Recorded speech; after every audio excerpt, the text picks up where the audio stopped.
Les communes pourront acquérir des terres agricoles et distribuer gratuitement certaines de leurs productions aux populations les plus démunies.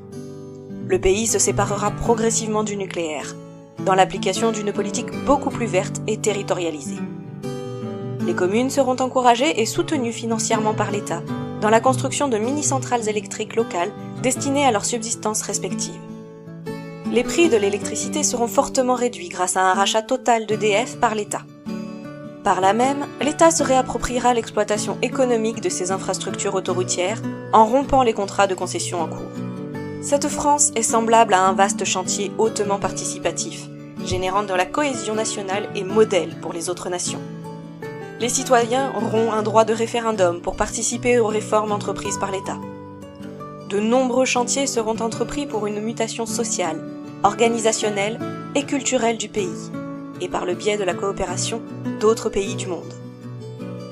La France deviendra une fédération d'initiatives positives, de réseaux de solidarité et de potentialités de toute nature afin d'offrir un avenir radieux à son peuple.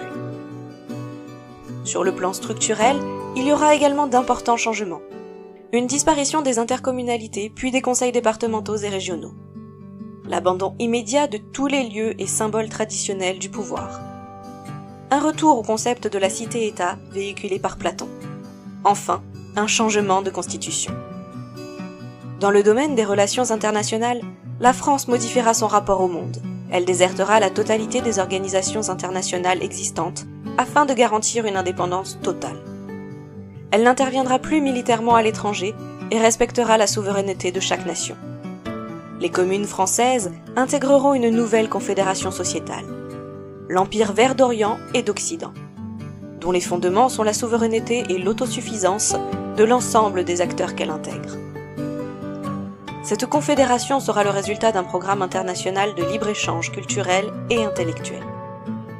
L'enjeu final sera la création de plusieurs unions politico-sociétales régionales, modifiant ainsi les règles établies de la géopolitique. Pour finir, cette France sera davantage spirituelle. Elle sera initiatrice et coordinatrice d'un nouveau mouvement culturel et scientifique à la portée internationale. Elle agira en tant que leader positif auprès des autres nations, sans volonté de domination ni sentiment de supériorité. Elle participera à leur développement et engendrera la paix internationale. La jeunesse y jouera un rôle clé, notamment dans le cadre d'événements de coopération transnationaux pour réhabiliter le monde.